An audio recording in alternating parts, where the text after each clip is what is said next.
Primeira de Paulo aos Tessalonicenses, capítulo 5, versículo 18. Quem achou, diga amém.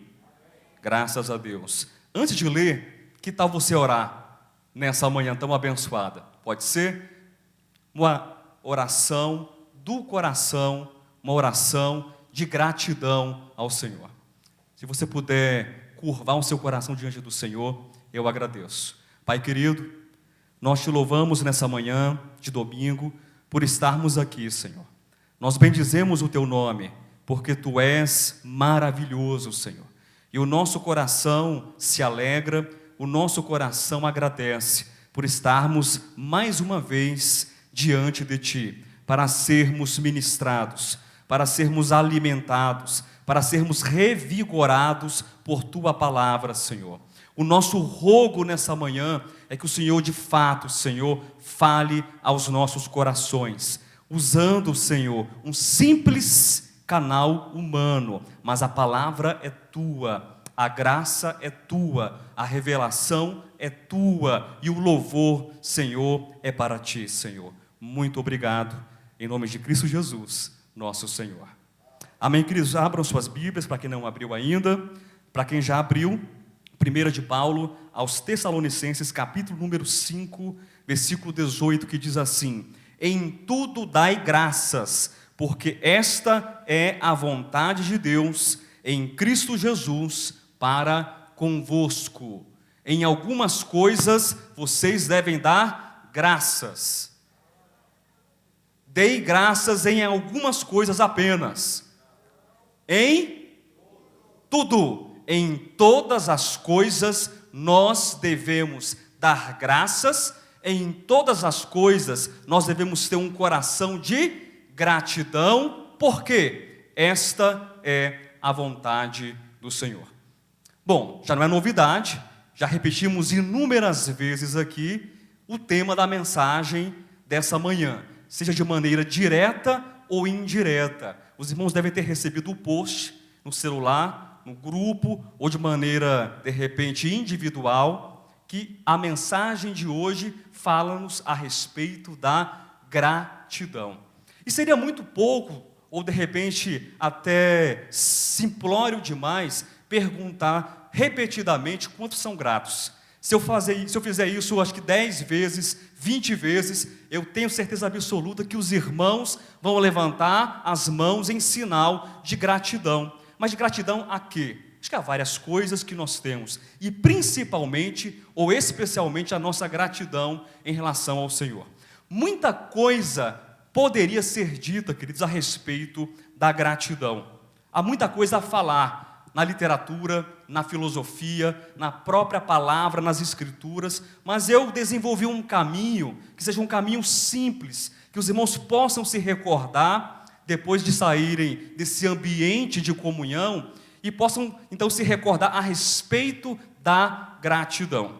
Em primeiro lugar, eu quero falar sobre a gratidão em uma perspectiva da origem da palavra gratidão, da sua etimologia. E é sempre importante nós buscarmos a etimologia, o nascedouro, o nascimento de alguns termos. Por quê? Porque nós nos ligamos então ao entendimento, ao significado primário daquela palavra. E deste modo, a nossa percepção é aumentada. A palavra gratidão, ela advém de 2 termos latinos. O primeiro é gratus, que significa elogiar, ou significa também ser agradecido. Ora, então quando nós falamos de gratidão, saiba que a gratidão envolve elogiar, a gratidão envolve ser agradecido. A outra palavra, outro termo latino é gratia, que é um termo mais conhecido de todos nós, que pode ser traduzido apenas como graça. Gratidão envolve também doação. Gratidão também envolve graça. Mas avançando um pouco mais, queridos, não apenas do ponto de vista etimológico, eu quero compartilhar brevemente algo a respeito da gratidão do ponto de vista da filosofia. Já perceberam que nós aqui gostamos muito de citar e fazer pontes da Bíblia com a filosofia.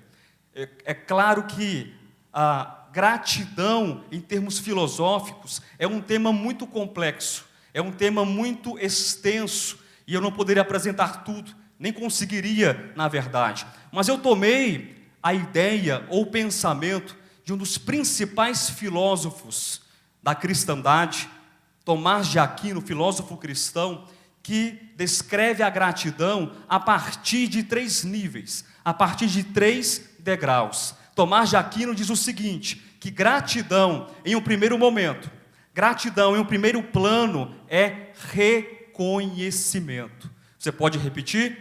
Reconhecimento. Ou seja, gratidão está relacionado a reconhecer. Não existe gratidão sem reconhecimento. Mas Tomás de Aquino, ele prossegue e ele sobe em um segundo degrau, ele sobe em um segundo nível e nos convida também a subirmos nesse segundo degrau, que significa que gratidão também é louvor. Primeiro é reconhecer o benefício recebido. Segundo, gratidão é louvar. De fato, é agradecer pelo louvor, pelo benefício recebido. E em terceiro momento, gratidão para Tomás de Aquino também significa que nós precisamos retribuir. Retribuir.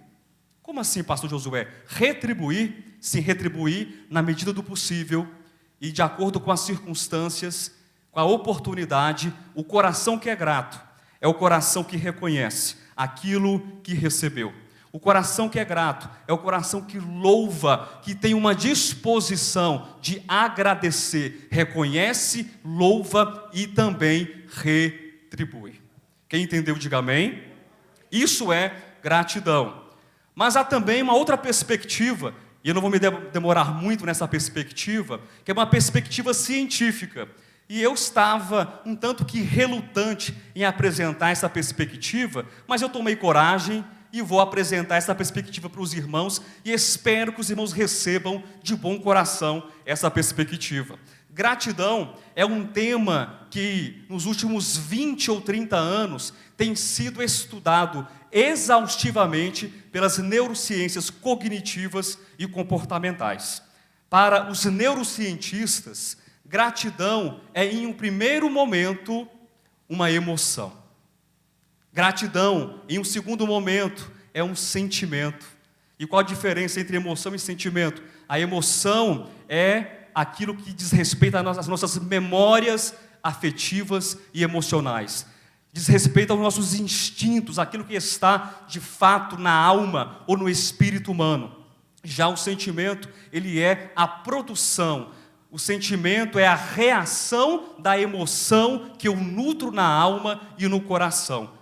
Quando eu tenho um estímulo, então, aquela emoção é despertada, ela borbulha, e então ela se revela, ela se manifesta por intermédio de um sentimento. Então, falar de gratidão, queridos, é falar de uma emoção. Falar de gratidão também é falar de um sentimento. Mas, em terceiro lugar, as neurociências cognitivas e comportamentais também dizem que a gratidão é uma consciência racional. Gratidão é pensamento. Gratidão é reflexão, gratidão é raciocínio, gratidão também é decisão. E em quarto lugar, gratidão também é, além de uma emoção, além de um sentimento, além de uma consciência racional, em quarto lugar, gratidão é um comportamento. Quem está entendendo, diga amém. Gratidão também é um comportamento. E algumas pesquisas nessa área de neurociências cognitivas e comportamentais, e há dezenas de pesquisas, eu vou citar apenas uma, para não me delongar muito no assunto. Uma pesquisa da Universidade da Califórnia diz que quanto mais nós somos gratos, quanto mais nós exercitamos a nossa gratidão, a nossa mente é mais rápida, a nossa mente é mais eficiente, o nosso cérebro sofre, então, um processo de descarga neuroquímica, há um metabolismo, uma descarga de produção de dopamina, que é um neurotransmissor que está relacionado ao foco, à motivação e a produtividade. Ser grato faz bem para o coração. Ser grato faz bem para o espírito. Ser grato faz bem para a saúde. Ser grato nos traz de fato felicidade. Se você quer um casamento feliz, seja grato pelo casamento que Deus te deu. Se você quer estar feliz no seu trabalho, seja grato. Na igreja, nós precisamos ter um espírito maior e crescente de gratidão e de felicidade. Falando em felicidade, eu sempre me recordo do pastor Alexandre, sobre esse termo, felicidade. Nós nos conhecemos há 20 anos, mais ou menos, pastor Alexandre.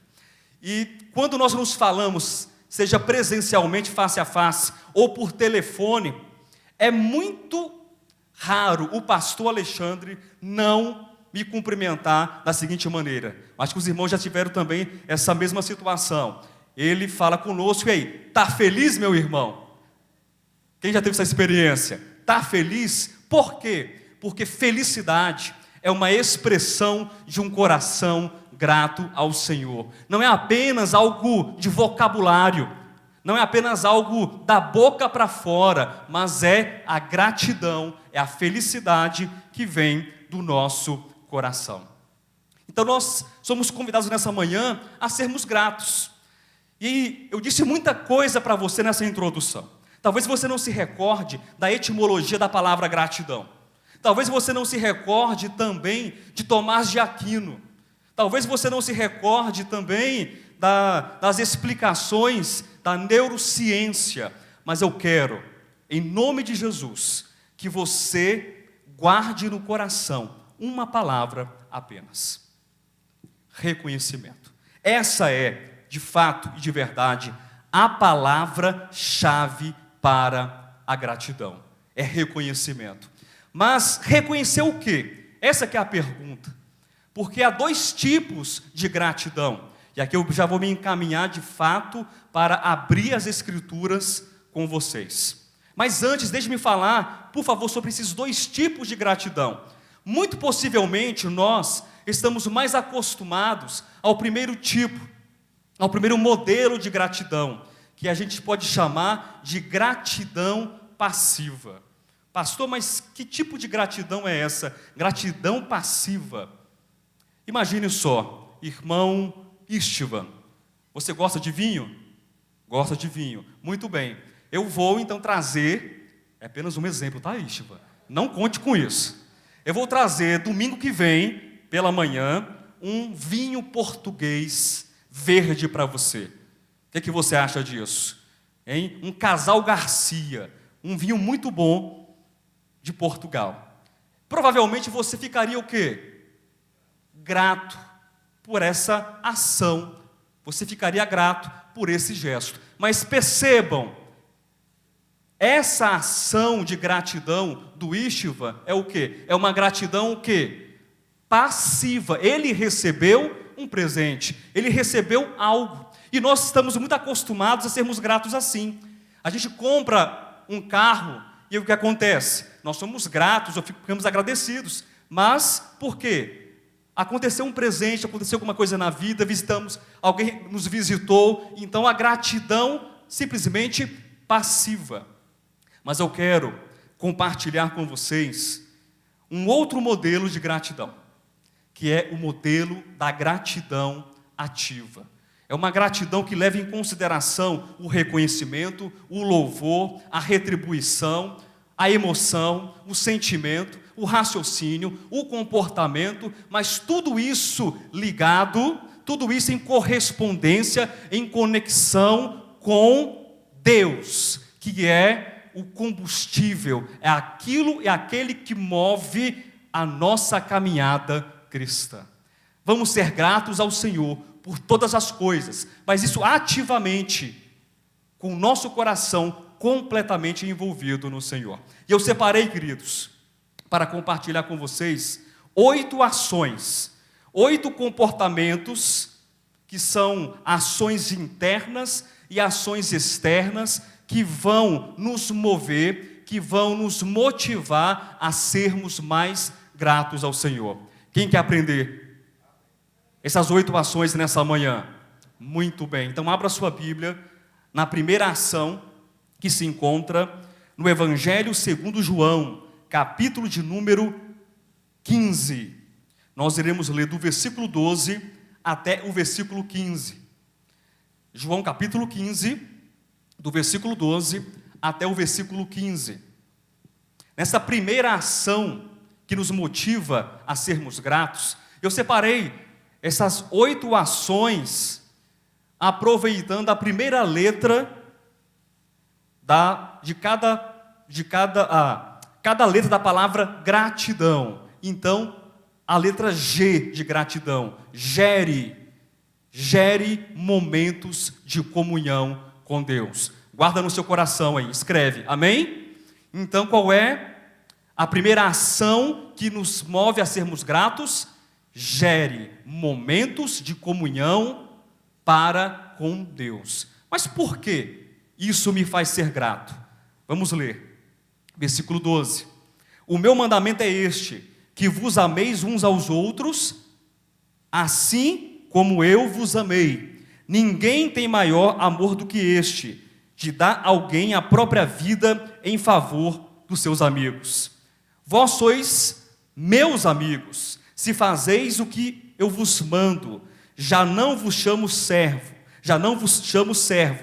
porque o servo não sabe o que faz o seu senhor. Mas tenho-vos chamado amigos, porque tudo quanto ouvi de meu Pai, vos tenho dado a conhecer. Queridos, o que deve estar presente no nosso coração, essa verdade, gerar momentos de comunhão com o nosso Deus, gerar momentos de comunhão com o nosso Senhor. Por quê?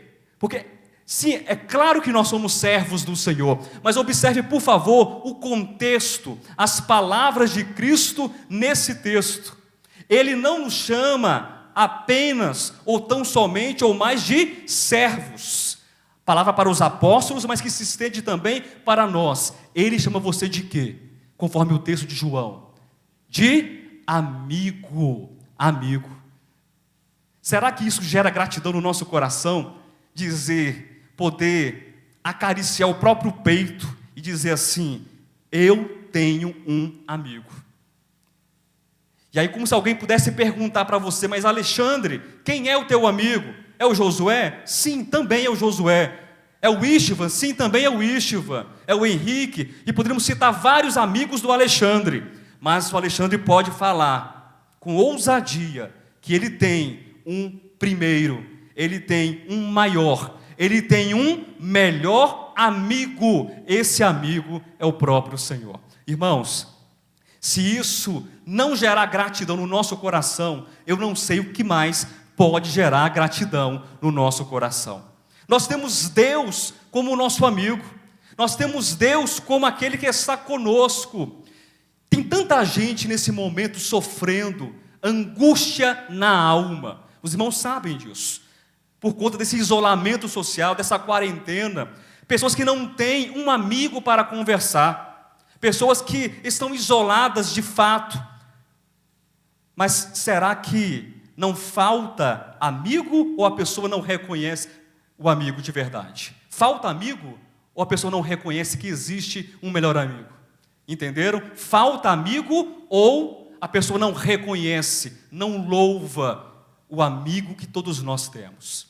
Na nossa caminhada cristã, é necessário que nós desenvolvamos essa comunhão com Deus. Deus é o nosso Salvador? Sim, é o nosso Salvador.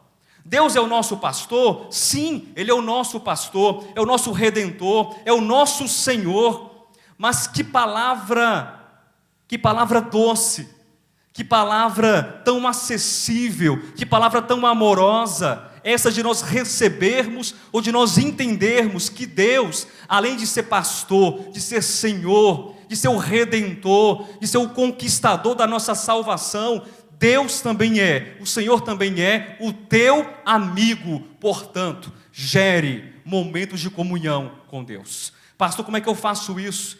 Como é que eu posso gerar momentos de comunhão?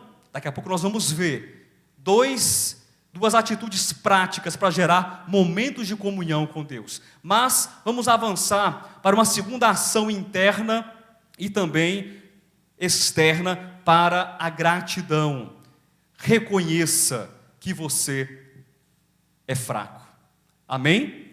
reconheça que você é fraco. De repente você está pensando, pastor, mas o que tem a ver a gratidão com algo negativo? Reconhecer que eu sou fraco. Porque quando você reconhece que você é fraco, quando você reconhece que você não pode fazer nada sozinho, você precisa clamar. Você precisa então entender que há alguém maior, há alguém que é o teu sustentador. Quando eu reconheço que eu sou fraco, quando eu reconheço que eu nada posso, eu então viro os meus olhos em direção ao Senhor e consigo então perceber que Deus é o meu sustentador. Amém, queridos? Deus é o nosso sustentador. E aqui eu quero compartilhar, não vou ler, mas apenas citar 3 textos. O primeiro de Gênesis 32, quando Jacó estava ali no Val de Jaboque, lutando com o anjo do Senhor. Os irmãos conhecem essa história. O anjo do Senhor toca na articulação da coxa de Jacó, e Jacó fica o quê? Manquejando de uma perna. Imagina aquele homem mancando, agora para a vida toda. Por onde quer que Jacó fosse, ele teria a evidência, ele teria a marca, o sinal de que ele teve um encontro com Deus, teve um encontro com o anjo do Senhor. Aquele homem que era um suplantador, aquele homem que era tão forte, tão ardiloso nas suas argumentações, nos seus negócios, enganava todos, era muito esperto, era muito forte, muito independente. Ele tem um encontro com Deus. Quantos de nós também não precisamos desse encontro mais profundo, desse encontro mais intenso com o Senhor, para que nós vejamos que nós precisamos de Deus, para que nós consigamos perceber que nós não somos criaturas independentes, que nós não somos pessoas que podem viver sem Deus. O grande problema da humanidade é a independência, é o orgulho, é o distanciamento, é o afastamento do coração do homem do coração de Deus. Então Jacó, ele é tocado por Deus naquele momento, e ele vai caminhando, manquejando de uma perna. Mas será que Jacó, que não era mais Jacó a essa altura, mas recebeu o nome agora de Israel, príncipe dos exércitos de Deus, será que ele andava com insatisfação? Eu pergunto a você, será que ele andava agora cabisbaixo e triste porque ele estava manquejando de uma perna? Não, muito pelo contrário. Jacó, ele andava agora na dependência de Deus.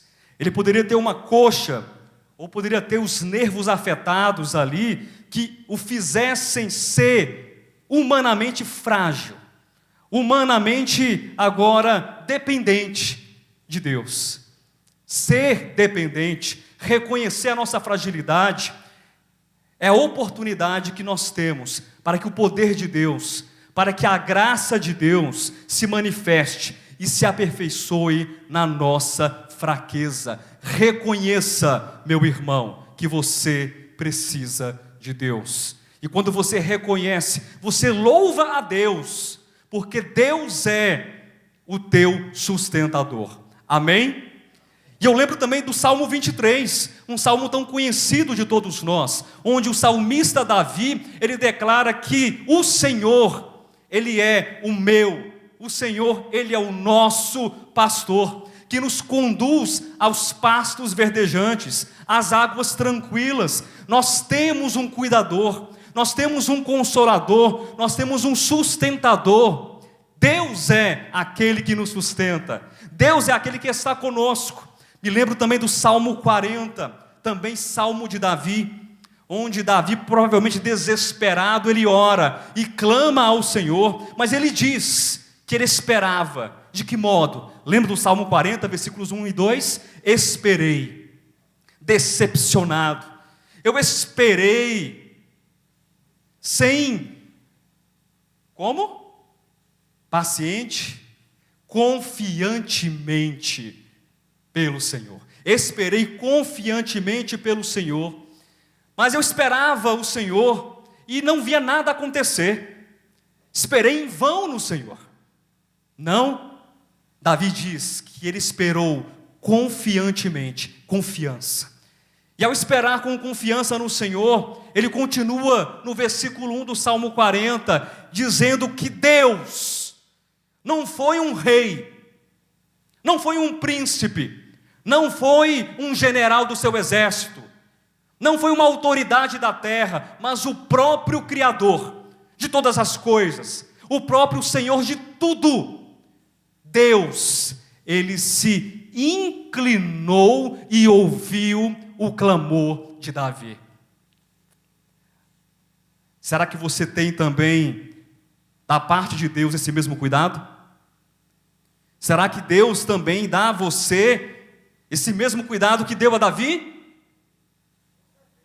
Amém que Davi teve esse cuidado, e pelo menos umas 4 pessoas aqui também têm esse cuidado. O restante vai aprender nessa manhã que Deus cuida de você, meu irmão. Se Deus cuidou de Davi, Deus também cuida de você. Se Deus sustentou Davi, Deus também sustenta você e nos coloca, nos tira de um poço de perdição, nos tira de um tremedal de lama e coloca os nossos pés sobre uma rocha e firma os nossos passos. Deus é o teu cuidador, Deus é o teu sustentador, Deus é o nosso cajado de sustentação. E isso deve motivar as minhas emoções, isso deve motivar e fazer aflorar sentimentos em mim, e uma decisão de fato reflexiva, racional, que me leva a um comportamento de reconhecer, de agradecer e de retribuir a Deus, porque eu sou grato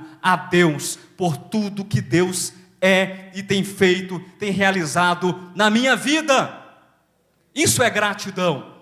Então gratidão é o que, em primeiro momento? Gerar momentos de comunhão com Deus. E o que mais?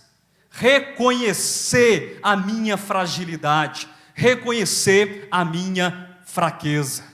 Mas eu disse que nós precisamos também ter comportamentos que vão gerar essa gratidão na prática. Como gerar essa comunhão, pastor Alexandre? O que fazer para gerar comunhão com Deus? Será que ficar simplesmente sentado de perna cruzada ali, meditando, refletindo? Será que é isso? Mas se você quiser, amém. Mas eu quero falar sobre uma primeira coisa, prática que nós podemos fazer. Abra sua Bíblia em Mateus, capítulo de número 6. Nós iremos ler do versículo 9 até o versículo 13. Adquirir o hábito da oração. Nós tivemos, acho que umas 2 ou 3 semanas atrás, uma live que falava sobre a oração. Que por sinal foi uma live muito importante e muito especial.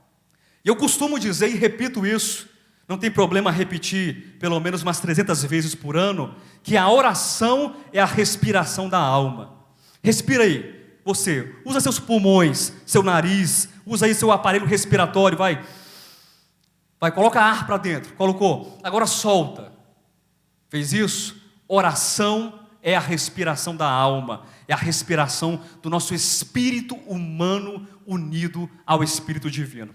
E a pergunta é: orar quando, orar o que, orar de que maneira?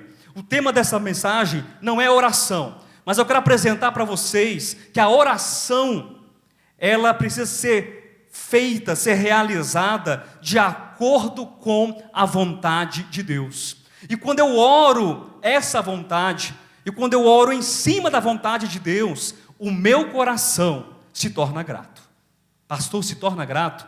Eu tenho certeza que se torna grato. Leia juntamente comigo Mateus, capítulo 6, do versículo 9 ao versículo 13. A oração chamada a oração do Pai Nosso. Portanto, vós orareis assim: Pai nosso que estás nos céus, santificado seja o teu nome, venha o teu reino, faça-se a tua vontade, assim na terra como no céu. O pão nosso de cada dia dá-nos hoje. E perdoa-nos as nossas dívidas, assim como nós temos perdoado aos nossos devedores. E não nos deixes cair em tentação, mas livra-nos do mal, pois teu é o reino, o poder e a glória para sempre. Amém. Percebe que essa oração ela é completa? Ela é uma oração essencial. Ela tem reconhecimento. Ela reconhece quem Deus é. De quem é o poder? Queridos, de quem é o poder? De quem é a glória? Tudo pertence a Deus. Então eu reconheço que a Deus pertence a glória, a honra, o louvor, a majestade, o poder. E eu louvo a Deus então por isso. E retribuo. De que maneira eu retribuo? Fazendo da oração do Pai Nosso, fazendo dessa oração a minha oração particular. Pastor, está dizendo que eu devo repetir a oração do jeito que ela está? Não vejo problema, mas a questão não é essa. Não é você repetir ou deixar de repetir. A grande questão principal é você orar de acordo com o princípio dessa oração. E essa oração, ela é um convite para nós. Essa oração, ela é um convite para que nós oremos, clamando, chamando e convidando para que haja o estabelecimento do reino de Deus. E o reino de Deus, que será manifesto, escatologicamente, isso vai acontecer na terra, mas ele precisa, em um primeiro momento, ser estabelecido onde? Dentro de nós. De fato, ele já está dentro de nós, conforme Lucas capítulo 17, versículo 21. Mas a questão aqui, queridos, não é apenas uma questão orgânica ou ontológica, conforme diz Lucas, capítulo 17, versículo 21, mas é uma decisão. E gratidão diz respeito ao quê? Também à decisão, a uma consciência racional. Eu preciso pedir que Deus venha com o seu reino em mim. Eu preciso orar para que Deus ele estabeleça o seu reino em mim. E isso faz com que nós, então, nos unamos ao propósito de Deus. Quem está entendendo, diga amém. Se unir ao propósito de Deus. Será que isso faz de você um homem grato? Uma mulher grata? Tem tanta gente que está dizendo assim, eu não tenho coisas importantes para fazer nessa vida. Nada importante. Eu não tenho um emprego importante, um emprego de status. Eu não tenho uma formação também relevante. Não tenho muito estudo, pastor. Eu não tenho nada de importante, eu não tenho nada de importante para fazer. Alguém, não levante a mão, mas apenas pense, em algum momento da sua vida, já pensou assim? Eu já pensei. Eu vou ser o primeiro. Eu já pensei, em algumas vezes assim, que eu não tinha nada de importante para fazer. Nada. Mas quando os meus olhos se abriram, diante da revelação, do propósito eterno de Deus, sabendo que eu fui convidado para orar, para clamar e para fazer com que o próprio reino, por meu intermédio, como mais um dos veículos de Deus, fosse estabelecido em mim e também na terra, eu percebi que, embora seja frágil, embora eu seja pequeno, embora humanamente seja insignificante em vários aspectos, mas eu me uni e estou me unindo ao propósito eterno de Deus, que é estabelecer o seu reino sobre a terra. E isso gera gratidão, reconhecimento, louvor e agradecimento e retribuição no coração daqueles que assim pensam, daqueles que assim creem. Gratidão, gerar comunhão com Deus. Gratidão, reconhecer a nossa fragilidade. Gratidão, adquira o hábito de orar. Não qualquer forma de oração, mas a oração do propósito eterno, a oração do reino. E mais uma ferramenta, um recurso que nós podemos utilizar ao nosso favor para gerar também gratidão em nós. Abra a sua Bíblia em João capítulo 5, versículo 39, rapidamente. Tire momentos para ler as Escrituras. Amém? João 5, 39. Nós tivemos há 2 dias uma live, que eu não sei qual irmão perguntou, não sei se é daqui, ou de outro lugar. O senhor se lembra, pastor Alexandre, sobre as Escrituras? Quem perguntou? Mas enfim, alguém perguntou sobre as Escrituras, talvez pensando que nós, no De Volta à Palavra, nós depreciemos as Escrituras. Muito pelo contrário, nós não depreciamos, mas nós conseguimos enxergar que as Escrituras, elas têm o seu papel, elas têm o seu lugar naquilo para qual elas servem, para que de fato foram escritas, as Escrituras. Nós não podemos fazer das Escrituras algo que eu falei da quaternidade, é o Pai, o Filho e o Espírito Santo e as Escrituras. Mas para que servem as Escrituras? Para que serve a Bíblia que está aí, na sua mão? Ou na palma da sua mão, se é que você está utilizando um celular ou um tablet? Para que serve? Os judeus do tempo de Jesus Cristo, e os judeus do nosso tempo, e muitos cristãos do nosso tempo, não entendem qual é o papel das Escrituras.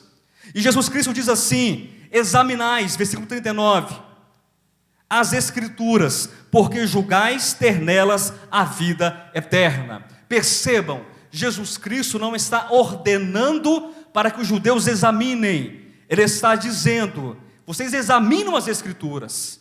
E por que vocês fazem isso? Porque julgam ter nelas a vida eterna. Então o judeu, ele lia o Antigo Testamento, ele lia ali a Bíblia hebraica, pensando que quanto mais ele lesse, ele teria a vida eterna, porque a Escritura é a vida eterna, ou traria a vida eterna. Mas não, Jesus, ele faz uma correção muito importante, diz o final do versículo 39, deixa eu ler desde o início e depois engatar: examinais as Escrituras, porque julgais ter nelas a vida eterna, e são elas mesmas que testificam de mim. Qual é o papel das Escrituras, queridos? Testificar, testemunhar, apontar, direcionar. Olha aqui, Jesus é esse. Jesus tem esse coração. Jesus tem essa natureza. Jesus tem esse propósito. Jesus tem essa obra. Jesus, as Escrituras têm esse papel importante e fundamental de testificar a respeito de Jesus, a respeito da vida eterna, que é o próprio Senhor. Então tire tempo, sim. Isso não é religioso, queridos. Isso não deve ser visto do ponto de vista do dogma. A partir de agora eu vou ler 20 capítulos por dia. Para com isso, você não vai ler não. Leia um versículo. Medite, ou lembre, ou recorde de um texto. Mas vamos ruminar a palavra. Eu me recordo aqui, e o pastor Alexandre vai me ajudar se eu não conseguir parafrasear corretamente o texto, de Machado de Assis, dizendo que o nosso cérebro tem 4 estômagos, e o verdadeiro e atento leitor ruminante, ele então passa essa leitura por esses 4 cérebros, ou 4 estômagos ruminantes, para que apreenda a verdade, ou descubra a verdade, que aparentemente está encoberta.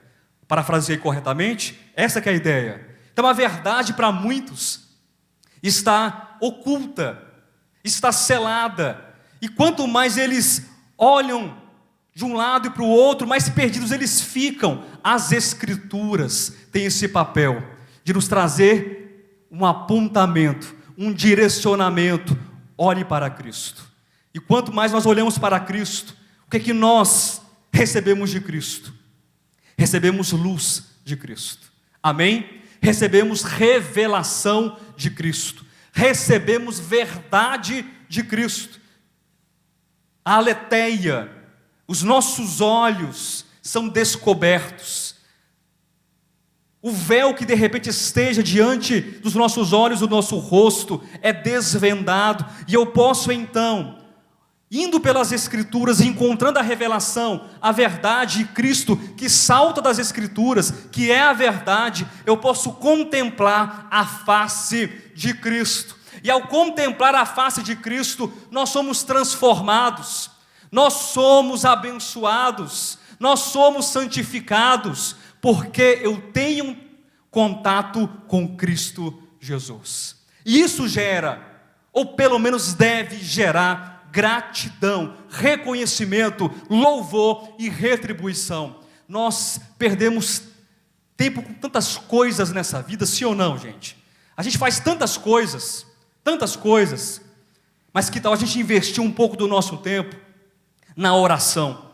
Que tal a gente investir um pouco do nosso tempo no estudo, na leitura das Escrituras? Mas eu repito, não faça isso de um modo religioso. É porque o pastor Josué falou que agora eu vou ter que orar. Não, eu não estou dizendo que você vai ter que orar. A oração é um caminho.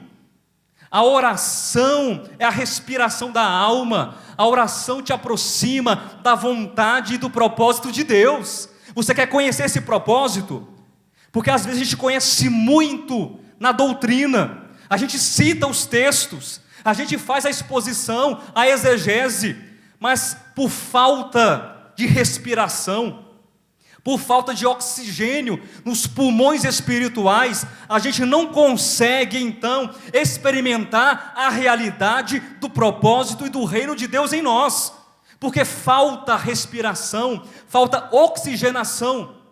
Sabe o que acontece com o cérebro que perde o oxigênio? O que acontece? Falha. E depois, todo o organismo também falha, a tendência é falhar. Como então orar? Marcar um dia, um momento? Não, ore. Em todo o tempo. Às vezes, se você estiver ali em casa, um momento de oração, fazendo qualquer coisa, está lavando a sua louça, a sua roupa, fazendo a sua comida, dirigindo, trabalhando, você tem um momento de oração, é oração.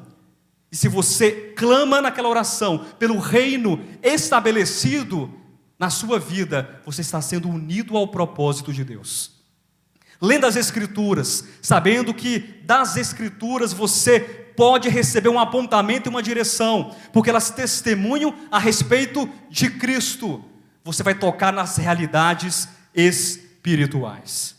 Mais um ponto que eu quero compartilhar com vocês sobre comportamentos e ações internas e externas que geram gratidão. Eu disse que gratidão tem uma palavra-chave. Lembra da palavra-chave? Qual é? Reconhecimento, ou reconhecer. Abra sua Bíblia, por favor, no primeiro livro do Antigo Testamento, capítulo de número 4, Gênesis 4, nós iremos ler apenas 2 versículos. Gere momentos de comunhão, reconheça sua fraqueza, adquira o hábito de orar sobre o propósito de Deus, tire tempo para ler as Escrituras, para receber luz e verdade em Cristo. E o I de gratidão, invoque o nome do Senhor. Deixa eu ver aqui quantos invocam o nome do Senhor. Há quantos aqui que invocam? Graças a Deus.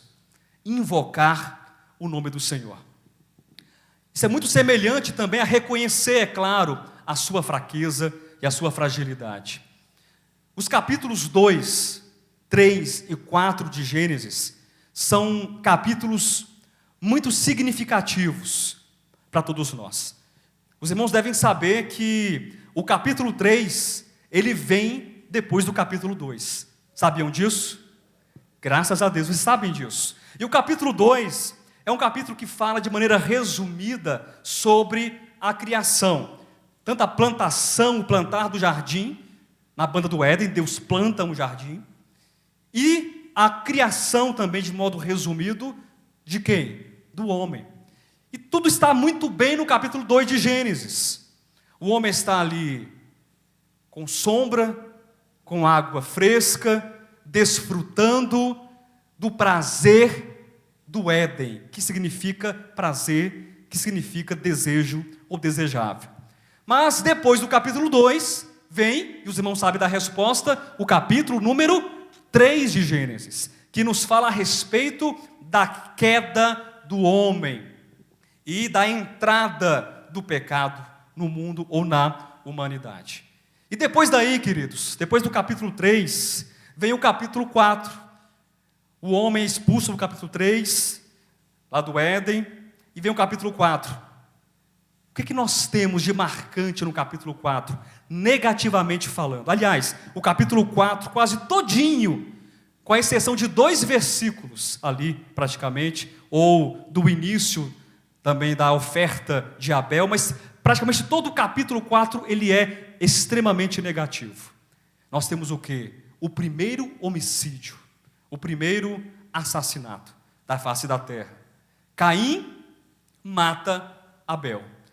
Aí nós temos uma genealogia terrível de Caim, de homens sanguinários, de pessoas que estavam completamente despreocupadas em gerar comunhão com Deus, pessoas que não queriam ter um coração unido ao Senhor, porque batiam orgulhosamente nos seus peitos, dizendo assim: nós não precisamos de Deus.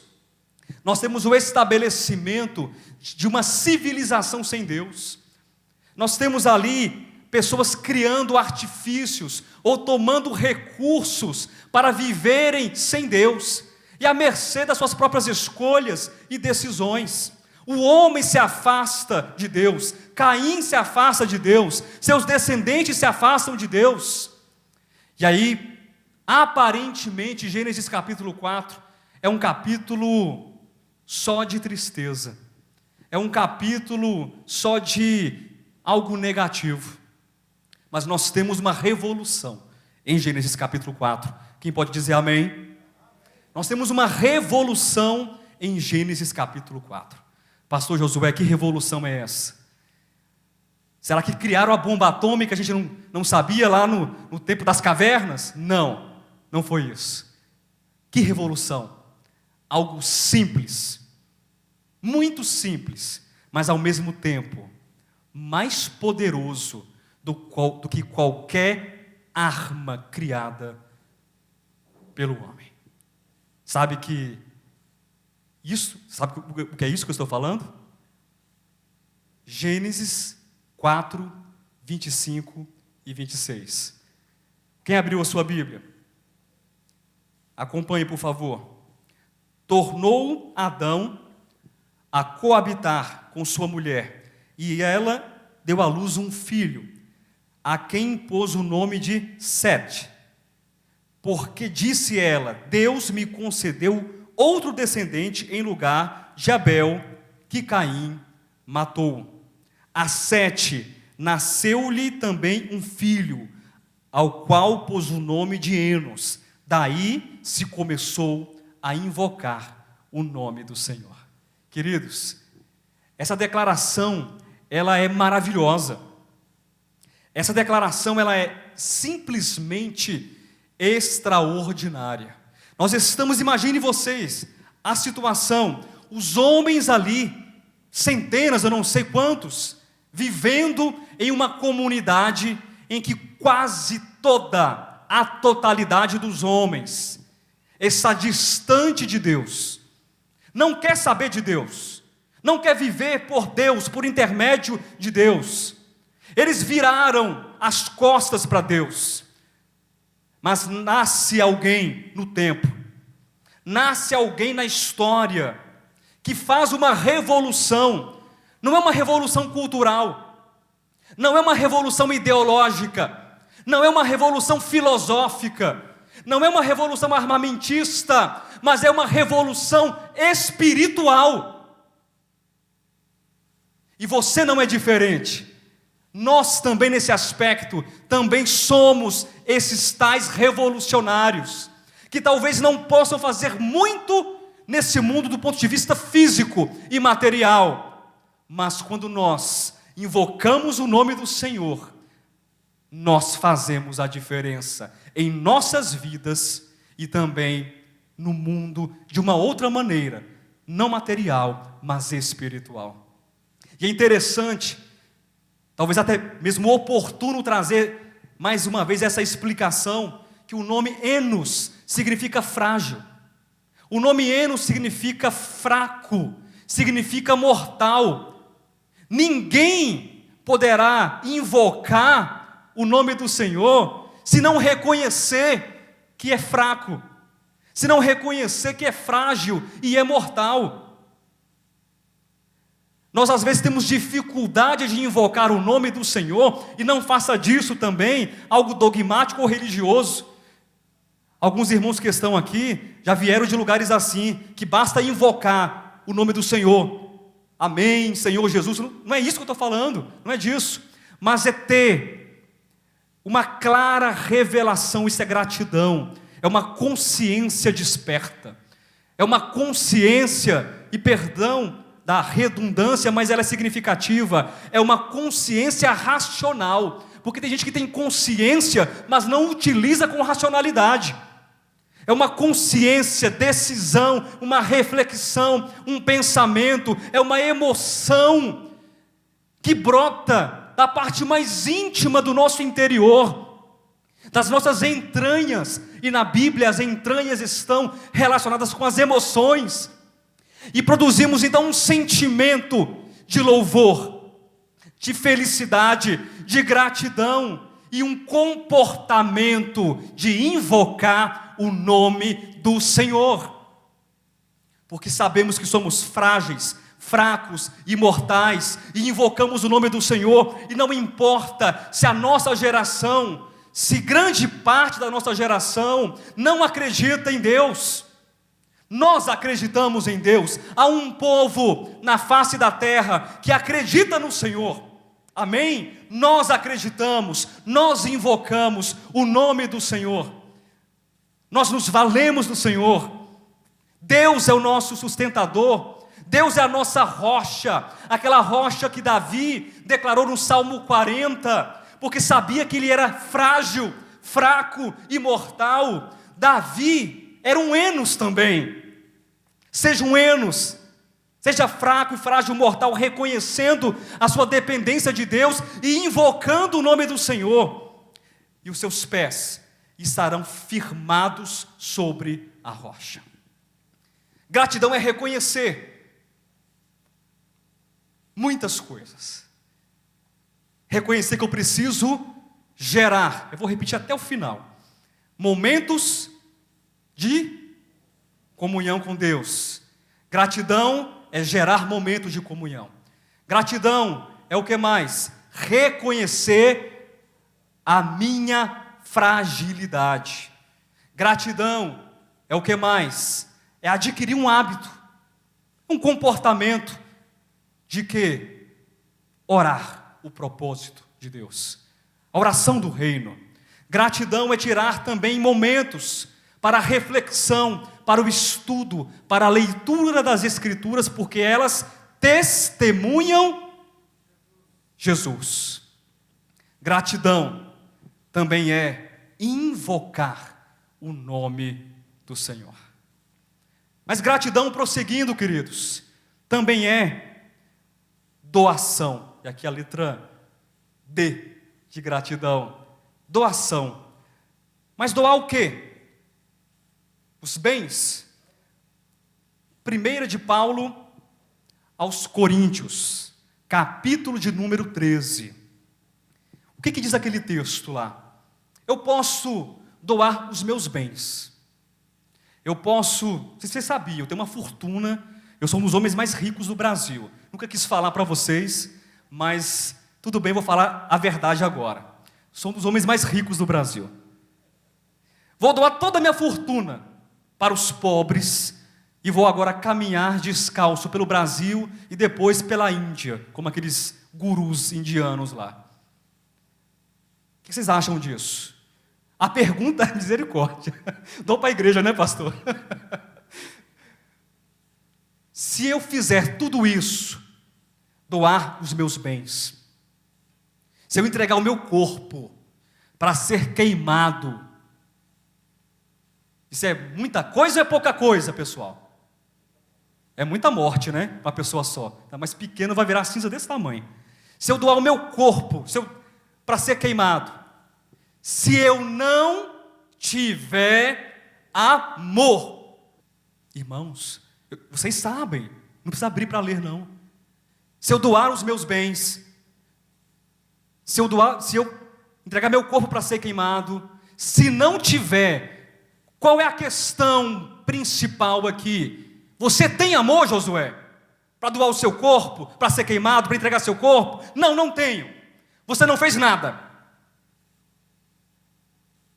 Josué, você doou a sua riqueza.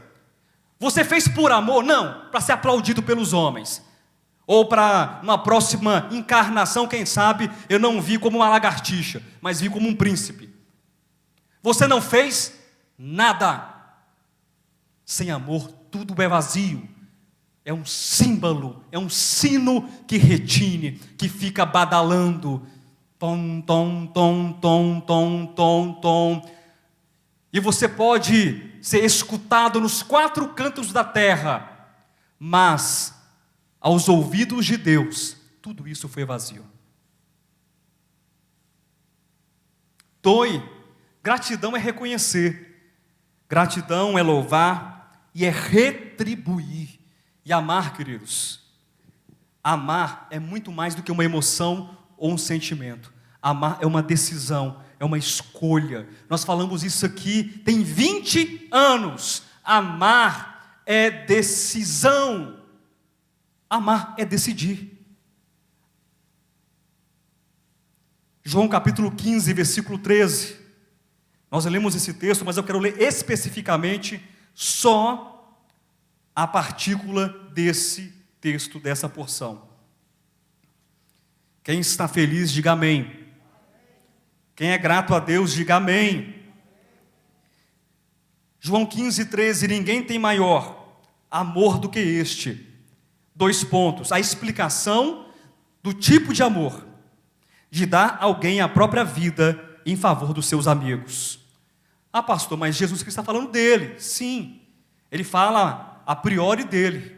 Mas esse princípio vivificador, esse princípio orgânico e regulador da vida, ele deve estar presente também em nosso tipo, em nossa modalidade de amar. Não apenas com palavras, mas também com atos, com gestos, com comportamento, porque gratidão também é retribuir, é reconhecer, é louvar, mas doar a si mesmo, a Deus em primeiro lugar, porque é o maior e mais importante de todos os mandamentos. Amar a Deus acima de todas as coisas, com todo o teu entendimento, com todas as tuas forças, com a tua motivação, com o teu desejo, com a tua alma. E o segundo mandamento, amar o próximo como a ti mesmo. Então gratidão diz respeito também a amar. Amar é uma expressão do reconhecimento de que somos gratos a Deus. Amém? Estamos quase nos encaminhando para o final, faltam apenas 2 atitudes internas e externas a respeito da gratidão. Gere momentos de comunhão, reconheça sua fragilidade, adquira o hábito de orar o propósito de Deus, tire tempo para ler as Escrituras, invoque o nome do Senhor, doe a si mesmo em amor para o Pai, para Deus e para os irmãos, e de gratidão, o lá do finalzinho, quase. Esse agradeça por todas as coisas. Não vou não, pastor. Não vou não, porque não vou agradecer pelas coisas ruins que acontecem. Então nós vamos rasgar ou pegar aquele corretivo branco. Qual é o nome daquele corretivo branco? Liquid paper. E vamos passar na primeira epístola de Paulo, Paulo aos Tessalonicenses, capítulo 5, versículo 18. Quem topa fazer isso? Se vocês toparem, a gente vai reescrever e vai colocar ali alguma coisa. Quem topa? Ninguém topa fazer? Graças a Deus, vocês têm juízo. Juízo não tem eu, né? De oferecer isso para vocês. 1 de Paulo aos Tessalonicenses 5, 18. O que diz o texto? Eu não vou abrir novamente. Em tudo dai graças a Deus. Irmãos, tudo é o quê? Pergunta besta, mas necessária. O que é tudo? Tudo é tudo. Porque esta é a vontade de Deus. E eu quero agora casar esse texto com Romanos 8, versículo 28. Que todas as coisas cooperam para o bem daqueles que amam a Deus, daqueles que são chamados segundo o seu propósito. Agradeça a Deus. Isso é gratidão ativa. Você agradece, pastor, mas até pelas coisas ruins, sim. E eu vou te falar uma coisa importante, que na verdade não é novidade para vocês. Mas quando ocorre algo ruim, seja da própria vida, ou você plantou e você colheu, mas você tem a oportunidade de reconhecer, você tem a oportunidade de corrigir, você tem a oportunidade de aprender, de ser melhor, de fazer diferente depois. Isso não deve gerar gratidão no nosso coração, não? Ou você acha que você só vai acertar na vida? Você nunca vai errar. Agradecer só por aquilo que é bom, agradecer só por aquilo que é positivo, é uma meia gratidão, é uma gratidão insuficiente, é uma gratidão incompleta. Percebem isso? É uma gratidão incompleta. Nós precisamos aprender, como disse o apóstolo Paulo, a ser gratos em toda e qualquer situação. Pastor, falar é fácil, é verdade. Falar é a coisa mais fácil que existe na face da terra.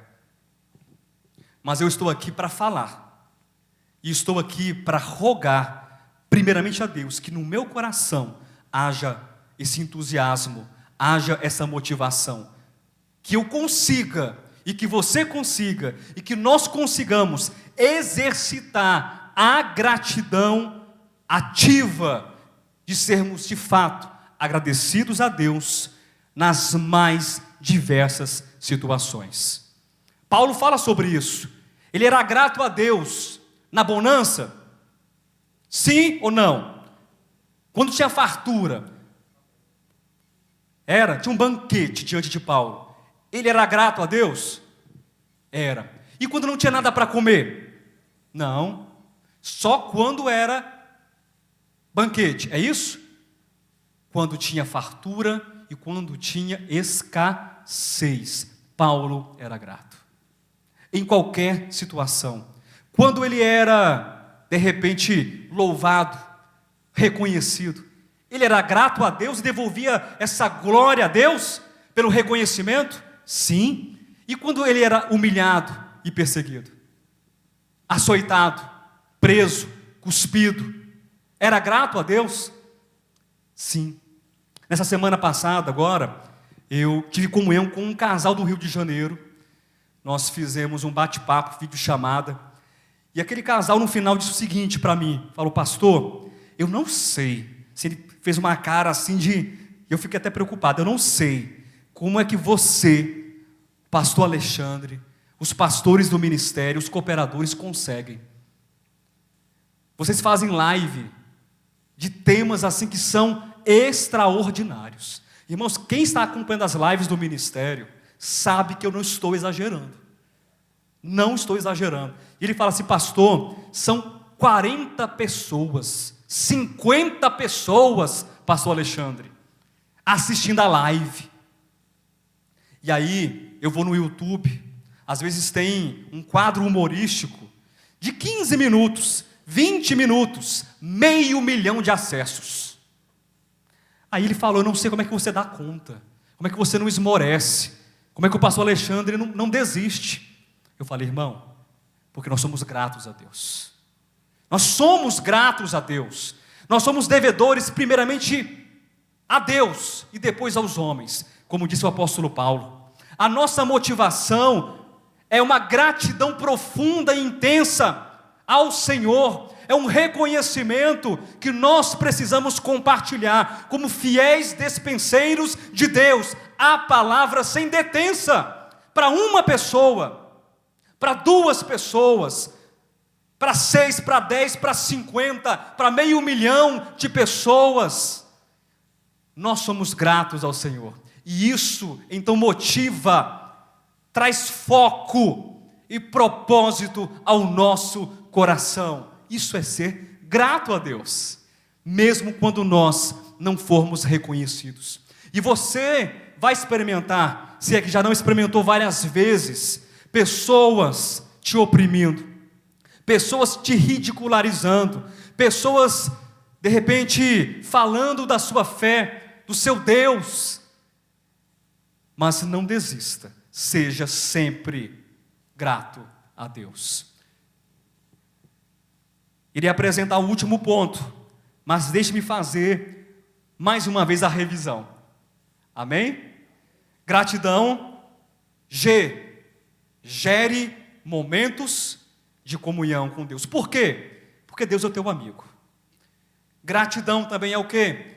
Reconhecimento. Reconheça a tua fraqueza, porque Deus é o teu sustentador. Adquira o hábito de orar o propósito de Deus. Tire tempo para ler as Escrituras. Invoque o nome do Senhor. Doe a si mesmo em amor a Deus e aos homens e aos irmãos. Agradeça por todas as coisas, porque essa é a vontade de Deus, e todas as coisas cooperam para o bem daqueles que amam a Deus e são chamados segundo o seu propósito. E para finalizar, oriente-se pela bússola celestial. Pastor, onde é que compra? É pela internet, porque agora na quarentena deve entregar em casa, né? Não dá para adquirir pela internet. Não dá para comprar. Não tem preço. Essa bússola não tem preço. Na verdade, a bússola celestial, ela pagou um preço por tua vida, por nossa vida, por todos os homens. Abra sua Bíblia, capítulo 12 de Hebreus, versículo 2. Antes de ler o texto, deixe-me contextualizar. O capítulo 11, que é o capítulo anterior, fala a respeito da essência da natureza da fé. Depois nós temos inúmeros exemplos de guardiões da fé, de heróis, de valentes da fé. Nós temos ali a galeria dos heróis da fé. E o capítulo 12, então, ele se inicia no versículo 1, dizendo que nós temos ao nosso redor uma nuvem, um batalhão, como se fosse ali de milhares e milhares, quem sabe, de testemunhas que estão ao nosso redor. E nós precisamos nos desembaraçar de todo o peso e pecado que tenazmente nos assedia para um alvo, para uma finalidade, queridos. E o texto diz, para correr a carreira que nos foi proposta. Mas de que maneira? Se você não se recorda do texto, eu vou compartilhar. De que maneira nós devemos correr a carreira que nos foi proposta? É com perseverança. Diga amém. Com perseverança. Pastor, mas será que eu vou acertar? Será que eu não vou errar o caminho? Porque é uma corrida, e se eu não conseguir? Eu preciso de uma direção. E o escritor dos Hebreus, é claro, divinamente inspirado pelo Espírito Santo, parece que ele responde já essa pergunta: como chegar? Como conseguir? Como não perder o ritmo? Como não perder a direção? Essa bússola celestial é também como uma espécie ali de cronômetro que está ali contando a sua largada, o seu tempo. Você está correndo e não pare de correr. E corra com perseverança, corra com audácia, corra com coragem, corra com ânimo, corra com determinação. Mas de que modo, pastor Josué? Hebreus 12, Versículo 2: olhando, não de qualquer maneira, mas firmemente para o autor e consumador da nossa fé, Jesus Cristo. Essa é a maneira. Oriente-se pela bússola celestial. Nós não estamos sozinhos. Nós não estamos desamparados. O mundo pode estar desesperado. O mundo pode estar invocando falsos deuses. O mundo pode estar depositando a sua fé e a sua confiança naquilo que não lhe trará conforto, ou solução, ou paz. Mas nós temos uma bússola, nós temos um norte, nós temos uma direção, nós temos Cristo Jesus, o maior de todos os vencedores, aquele que está à frente de todos os heróis que estão aqui registrados e os que não estão registrados em Hebreus 11, o maior de todos os vencedores, o maior de todos os campeões, que além de ser a nossa bússola, é o capitão da nossa salvação, que está à nossa frente, nos conduzindo com marcha firme e imponente, para nos conduzir, para adentrar no reino do Pai. Oriente-se pela bússola celestial. Queridos, eu procurei transmitir essa mensagem que é muita informação para uma manhã só, da maneira mais sintética e talvez didática possível. Que vocês guardem essas palavras em seus corações. E eu repito, não saia daqui sem levar no coração a palavra-chave da gratidão. Reconhecimento. Essa palavra, na verdade, ela é o início, ela é o centro e a finalização da mensagem e do sentimento, da emoção, do comportamento e de qualquer racionalização sobre gratidão. Reconheça Deus na tua vida. Reconheça o bom amigo que é Deus. Reconheça o teu sustentador. Reconheça o amor de Deus. Reconheça Deus em todas as coisas. Reconheça e agradeça por tudo que Deus tem feito na sua vida.